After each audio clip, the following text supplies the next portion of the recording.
কেউ 30 লাখ 40 লাখ 50 লাখ টাকাও দিছে। এখানে সব ক্লোজ, পাশেরটা একটা আছে ওটাও ক্লোজ। চলে গেছে তো গেছে, মাল জিনিস লয়ে তারা আর আসে নাই।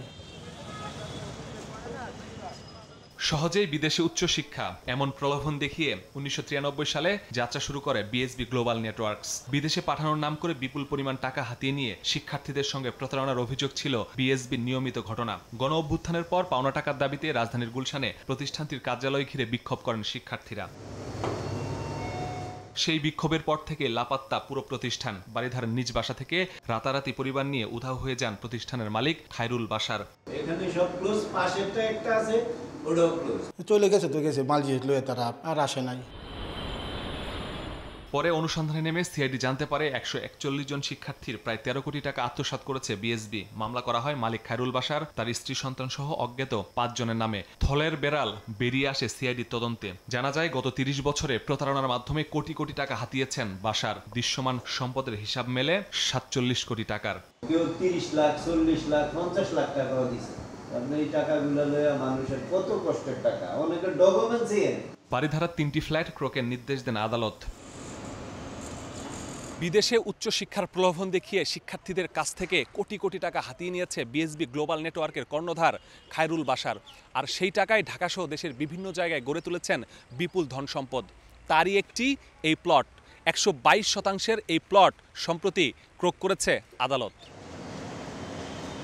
বিএসবির পাশাপাশি রংধনু গ্রুপের বিরুদ্ধেও তদন্তে নামে সিআইডি। এক জমি 2 দফায় ভিন্ন ভিন্ন প্রতিষ্ঠানের কাছে বিক্রি করে রংধনু গ্রুপ। গ্রুপের চেয়ারম্যান রফিকুল ইসলাম ও তার সহযোগীরা রংধনু বিল্ডার্স নামের প্রতিষ্ঠানের মাধ্যমে পূর্বাচলে পুলিশ অফিসার্স বহুমুখী সমবায় সমিতির কাছে 7.5 একর জমি বিক্রি করে। সেই একই জমি জালিয়াতির মাধ্যমে বসুন্ধরা গ্রুপের কাছেও বিক্রি করে হাতিয়ে নেয় 57 কোটি টাকা। এখানেই শেষ নয়, এসব জমি আবার 3টি ব্যাংকে দেখিয়ে মোট 870 কোটি টাকা ঋণ নেয় তারা। সবশেষ বেশিরভাগ টাকায় পাচার করে বিদেশে। পরে মামলা হয় রংধনু গ্রুপের বিরুদ্ধে।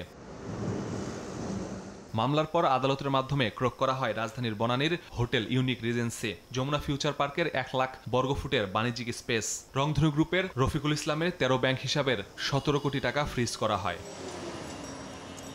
প্রতিষ্ঠানের বাইরেও বিগত সরকারের প্রভাবশালী সাবেক প্রধানমন্ত্রীর উপদেষ্টা সালমান এফ রহমান, সাবেক মন্ত্রী গোলাম দস্তগীর গাজী ও সাইফুজ্জামান চৌধুরী, সাবেক এমপি বাহার ও তার মেয়ে তাহসিন বাহার, সংসদ সদস্য তানভীর শাকিল জয়, সাবেক মন্ত্রী মুস্তফা কামালের মেয়ে নাফিসা কামাল, সাবেক মন্ত্রী আনিসুল হকের আস্থাভাজন তৌফিকা করিম সহ 21 জনের বিরুদ্ধেও তদন্ত করছে সিআইডি, যাদের বিরুদ্ধে অবৈধ সম্পদ অর্জন ও পাচারের প্রমাণ পেয়েছে সংস্থাটি। আগের রেজিমের অনেক যারা প্রভাবশালী ছিলেন, যাদের হিউজ ক্লাউড ছিল সোসাইটিতে, অনেকের বিরুদ্ধে মামলা চলমান আছে, ইনকোয়ারি হচ্ছে এবং তাদের সম্পত্তি বাজেয়াপ্ত করা হয়েছে। পলিটিক্যালি নিউট্রাল লোক তারাও আছে। তদন্তের মাধ্যমে ন্যায় বিচার প্রাপ্তিতে যদি একটা ভালো ইম্প্যাক্ট রাখতে পারে আমরা সিআইডির কাজ দ্বারা, ওইটা হচ্ছে আমাদের মেইন উদ্দেশ্য।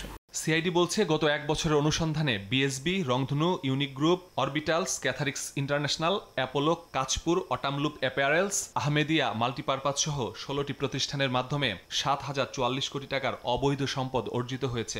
এসবের মধ্যে 1,296 কোটি টাকার সম্পদ বাজেয়াপ্ত করেছে সংস্থাটি। একই সঙ্গে বিভিন্ন হিসাবে ফ্রিজ করা হয়েছে 131 কোটি টাকা। প্রতিনিয়তই কাজ করতেছে। আমাদের পাইপলাইনে আরও অনেক মামলা আছে। মানি লন্ডারিংয়ের মতো একটা গরিত অপরাধ করে ক্ষতি সাধন করতেছে। তাদের প্রত্যেককে আমরা পর্যায়ক্রমে আইনের আওতায় নিয়ে আসার জন্য বদ্ধপরিকর। টিআইবি বলছে বিদেশে পাচার হওয়া মাত্র 1% অর্থ দেশে ফেরত আনা সম্ভব হয়। সংস্থাটির পরামর্শ, অবৈধ সম্পদ ও পাচারের তথ্য খুঁজে বের করার পাশাপাশি পাচার প্রতিরোধেও জোর দিতে হবে মানি লন্ডারিং মামলা তদন্তকারী সংস্থাগুলোকে।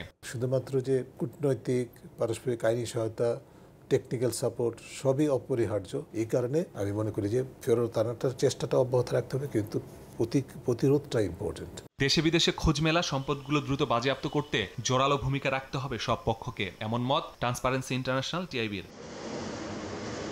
মাসুদুর রহমান, সময় সংবাদ, ঢাকা।